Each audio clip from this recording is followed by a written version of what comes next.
when we encounter a lot of challenges in our lives, when we suffer a lot of addictions in our lives,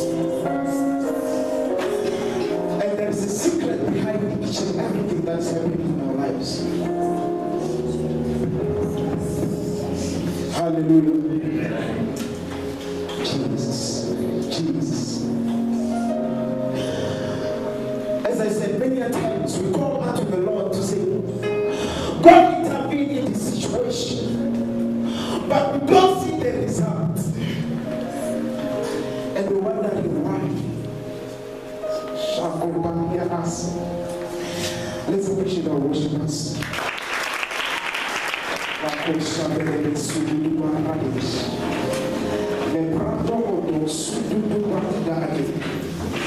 Open for us the book of Revelation chapter 8, starting from verse 3 down to 4. The book of Revelation chapter 8, verse 4. Verse 3 and 4. Verse 3 and 4, it reads as follows.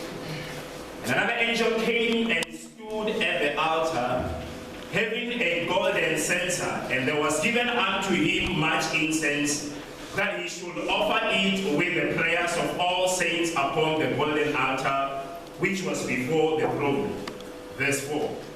And the smoke of the incense which came with the prayers of the saints ascended up before God out of the angel's hand. Hallelujah. Jesus. I want to talk tonight under the topic which I had into, but I want us to talk about rebuilding the altar of prayer. Rebuilding the altar of prayer. Now the Bible says in the book of Revelation chapter 8 where we have read. Now the Bible says an angel was given much incense. And now he went before the altar and offered sacrifices. Now the Bible says in verse number 4 that the smoke of the incense ascended up to the throne of the Father.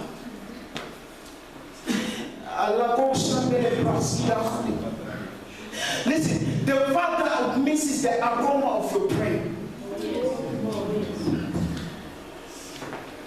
No, you didn't hear me. I said God misses the aroma of your prayer. Yes, sir. Yes, sir. This is the simple message that He brought me to say. That we need to rebuild the altar of prayer.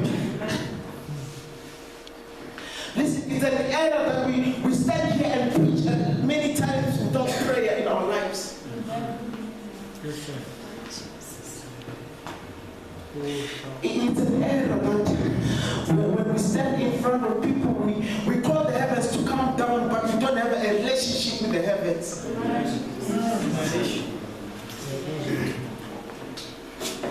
I don't expect an amen. Don't worry. I'm not here to preach for an amen. But I'm here to tell you what is in the heart of the Lord.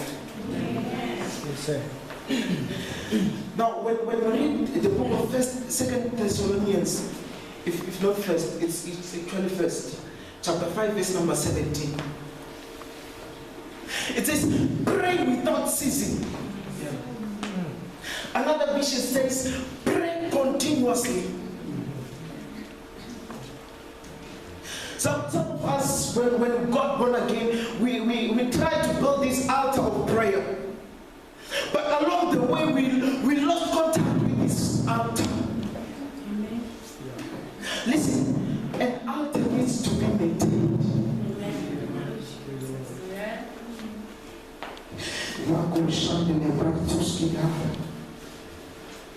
I was checking for a synonym of altar. And I got the word platform.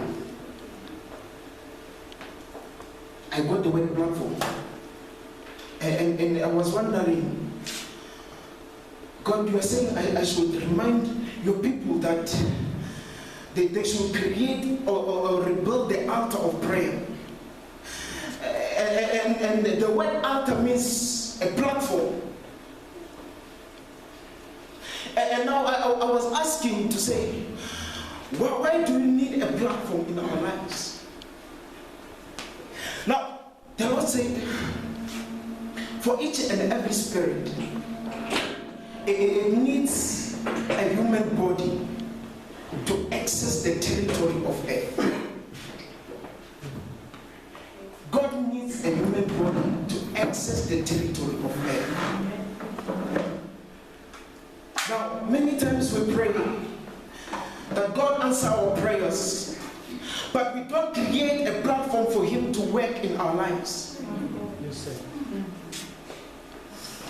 I said many times we pray when we are in situations specifically and say, God work in our lives, but we never create a platform for Him to operate. Listen, after Solomon had prayed in the book of First Chronicles, now the Bible says, God spoke to him and said, if I shut up the heavens, it means He will do this intentionally, knowing that when I shut up the heavens, my people will not receive my power. When I shut up the heavens, I know that my people won't experience the rain. Yeah. But He says, if my people who are called by my name shall humble themselves and pray. Yeah. Listen, His reason for shutting up the heavens is for you to run to Him and pray. Hence I said that the Father misses the aroma of your prayer.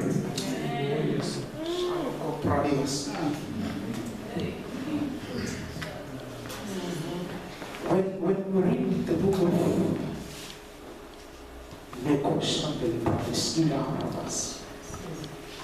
now in verse number 4, where we have read, the Bible says there's more of the prayers of believers or the saints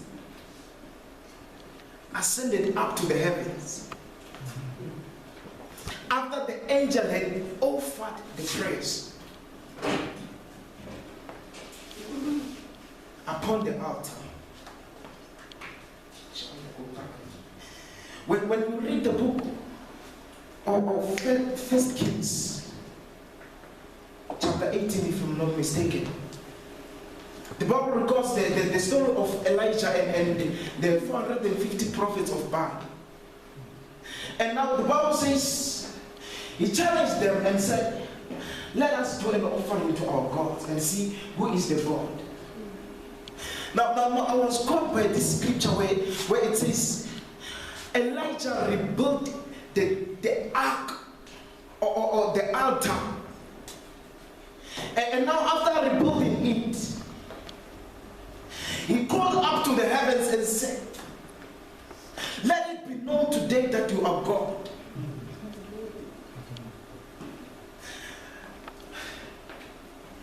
For God to be known in your life, you must mark the territory.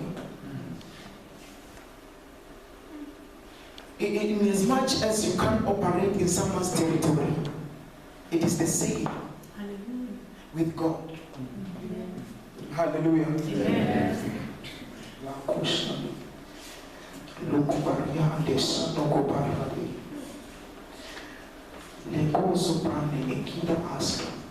When we read the book of Genesis, from chapter 2, if I'm not mistaken, chapter 1, verse 26 and chapter 2. Now the Bible says, and God said, let us make men in our own image. But I love this part where it says, let them have dominion. It means He transferred all the powers that He had upon the earth to you. Now, if you restrict Him from coming to earth and operate, He won't have an access. Hallelujah. Yeah. We're still talking about rebuilding the altar of prayer. Listen, prayer is not an extramural activity. I'll repeat that. Prayer is not an extramural activity. It's a necessity. It's a core of your existence on earth. True. In as much as breathing is important to you, the same is prayer important to you. That is how much prayer is important to a life of a believer. Hallelujah. Now go Sunday. Read for us Ezra chapter 3, verse number 2.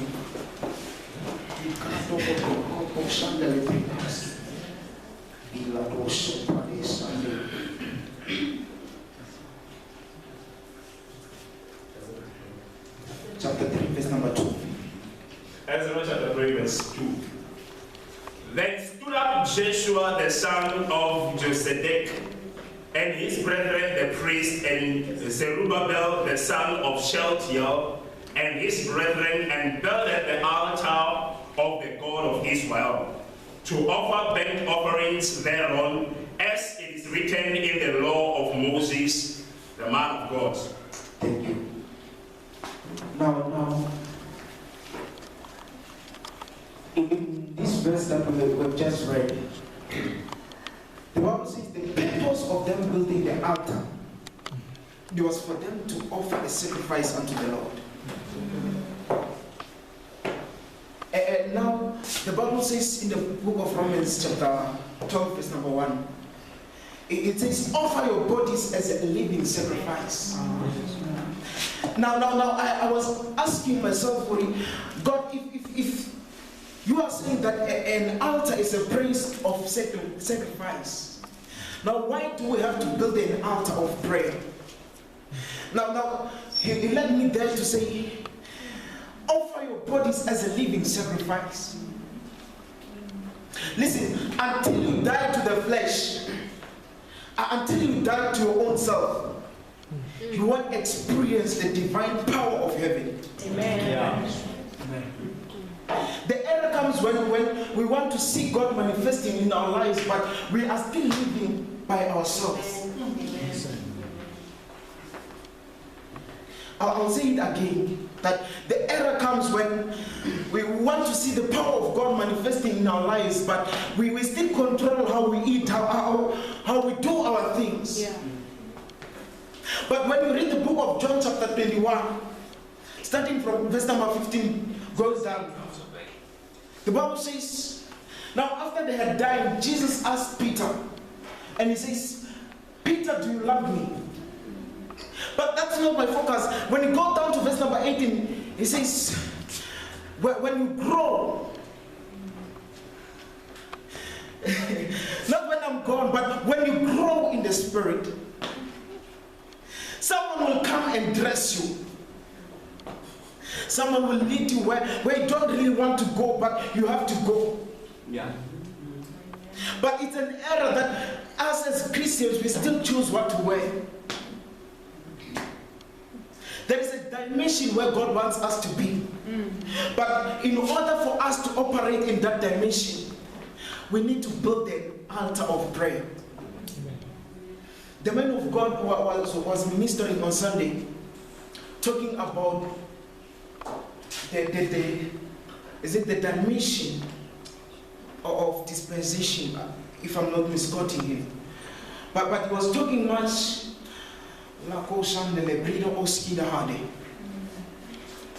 He was talking about the heavens and the earth, or humanity and divinity intervening or communicating together.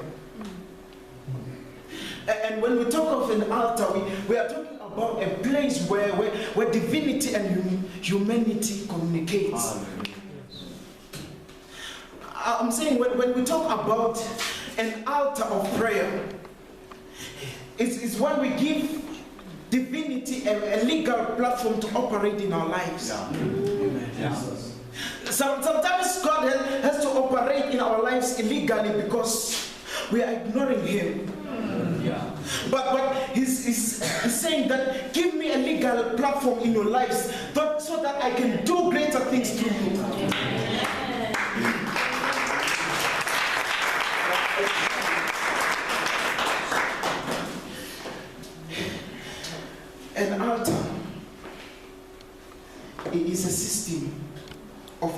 authorization, wherein you authorize the move of God in your lives, wherein you authorize what God has to do in that season.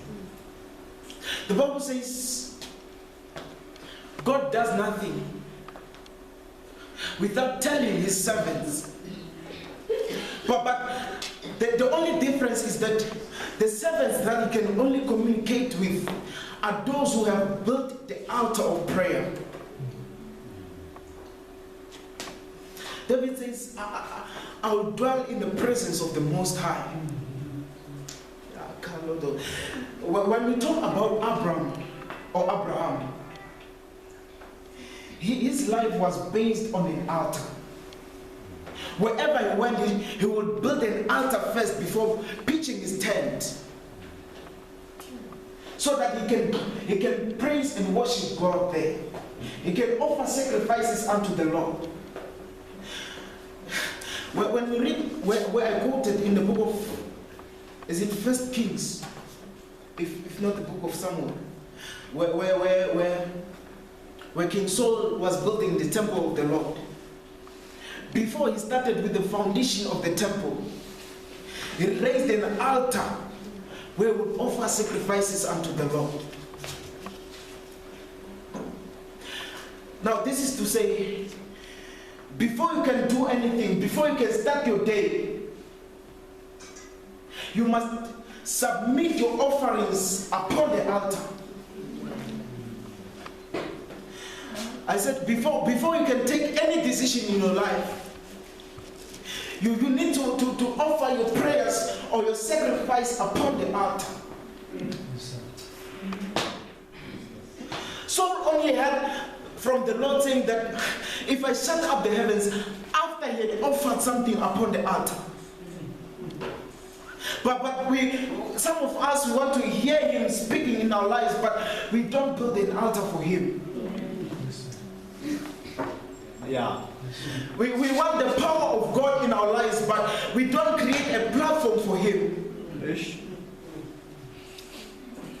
And we're wondering that we are still stuck in addictions of whatsoever kind.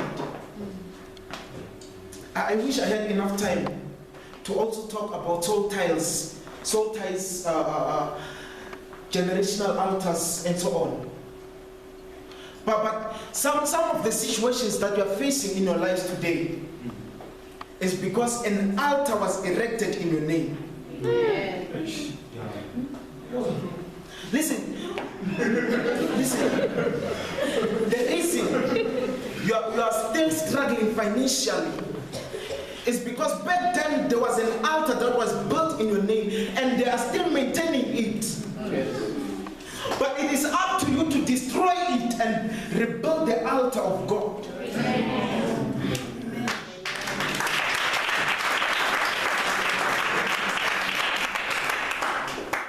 Some of us, we entered covenants which we were not intending to enter, or which we didn't know that we're entering into covenants. And now the covenants that we entered into, they are catching up with us. But the only way to break that altar that is fighting against your life, it is for you to rebuild an altar of prayer. Amen. Listen, you can't conquer spiritual warfare while fighting in the physical. Amen. Amen. Let me step on other people's toes now. Right. If I be wrong, don't take it. But if you find it scriptural, it means receive it as you find it. Amen.